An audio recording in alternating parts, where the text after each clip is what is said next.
Julien Gramage, je m'occupe des masters de l'école RISE. Donc, RISE, c'est un réseau d'instituts supérieurs des entreprises. RISE, c'est une école qui va de Bac+2 à Bac+5, essentiellement tournée autour des fonctions des métiers du tertiaire, donc tout ce qui est marketing, gestion, management, informatique. Projet professionnel. Alors, pour ma part, c'est très simple. Pour entrer dans notre école, à chaque fois que un candidat, la première question que je lui demande, c'est mais pourquoi vous voulez faire un master? Alors beaucoup me disent pour continuer les études, parce qu'il le faut. Et je réponds tout de suite, c'est pas la bonne réponse.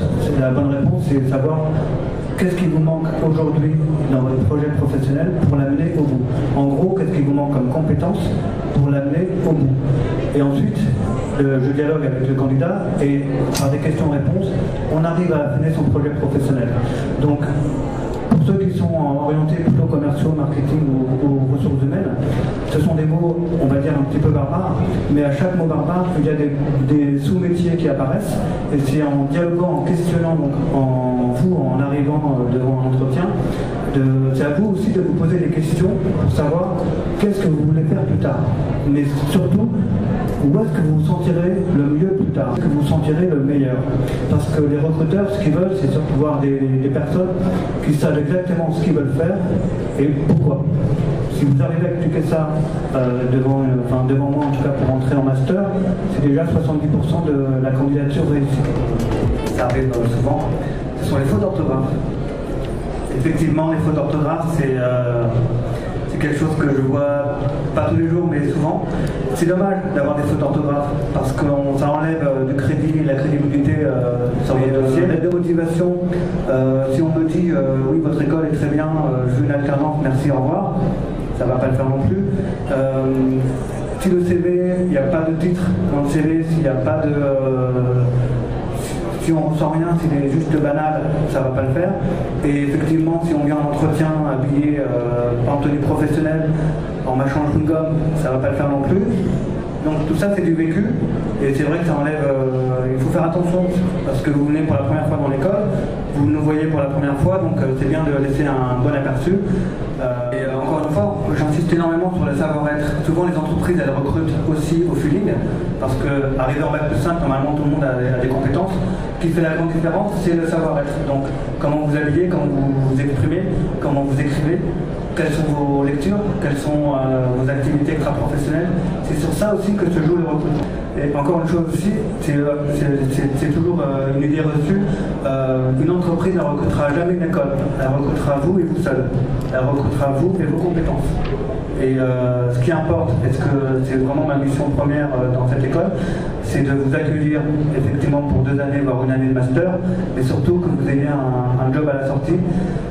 Souvent, on a beaucoup de CDD, CDI qui sont déjà en cours avant même la fin des études.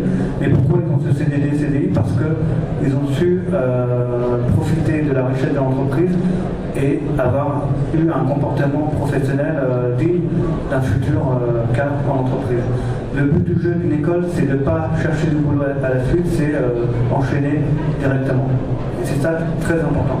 Et vraiment, nous, on vous prépare pendant les 2 ans à justement ne pas avoir cette période d'incertitude pour la suite. En ce moment, on insiste surtout sur... il y a des job boards où il y a marqué par exemple l'observation. L'aide de motivation, pour ma part, c'est vraiment qu'est-ce que vous voulez faire et quels sont... pourquoi vous pouvez le faire. C'est surtout ça. C'est pas seulement dire dans les lettres de motivation, d'ailleurs par rapport au poste que vous postulez en alternance, c'est pas seulement dire bonjour, je m'appelle un tel, je suis diplômé ou je fais des études de master, il me faut une alternance, sinon je vais pas passer mon année chez moi. Donc c'est vraiment, ce qu'il faut dire, c'est vraiment quel est votre objectif. Alors pas forcément un titre précis, mais au moins travailler pour une fonction, éventuellement dans un secteur donné, et qu'est-ce qui vous motive à faire cette chose-là? Pourquoi c'est le développement durable, ou pourquoi c'est la bureautique, ou pourquoi c'est le bâtiment? Mais c'est ça qui va faire la grande différence. Piège. Quelle est la question qui tue? Comment l'entretien? Alors là, c'est vous qui me posez une colle. Allez-y. Pour la question qui tue, comment vous voyez dans 5 ans? Ouais, ça c'est une question qui tue pour moi. Déjà, en gros, c'est se demander si pour vous allez rester longtemps dans l'entreprise. Il y a d'autres questions qui tuent, mais ça je les aide à y répondre. C'est qui vous êtes. Des fois, il y a des entretiens, des recruteurs. Bonjour, vous venez d'arriver. Qui êtes-vous? Alors, vous ne savez pas si vous devez répondre en 3 minutes, ou en 5 minutes, ou en 10 minutes, ou en un quart d'heure. Souvent, la grosse erreur, c'est de répondre en récitant son CV. Ça, c'est pas le bon point. Après, d'autres questions qui tuent, c'est par rapport à vos échecs, entre guillemets. Je dis bien entre guillemets parce que rien n'est un échec au niveau de la vie professionnelle. C'est vos blancs, vos trous, vos diplômes que vous n'avez pas eu ou que vous avez eu à moitié. Ça, ce sont des questions, en tout cas, que nous préparons à l'avance pour que vous puissiez rebondir. Et c'est aussi à vous d'être leader en entretien. Je dis toujours à mes jeunes de dialoguer avec la personne.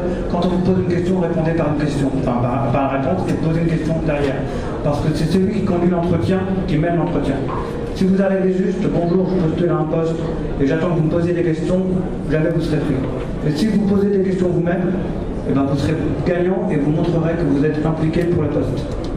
Monsieur, vraiment, je vous demande de rappeler vos stands respectifs, donc les arts,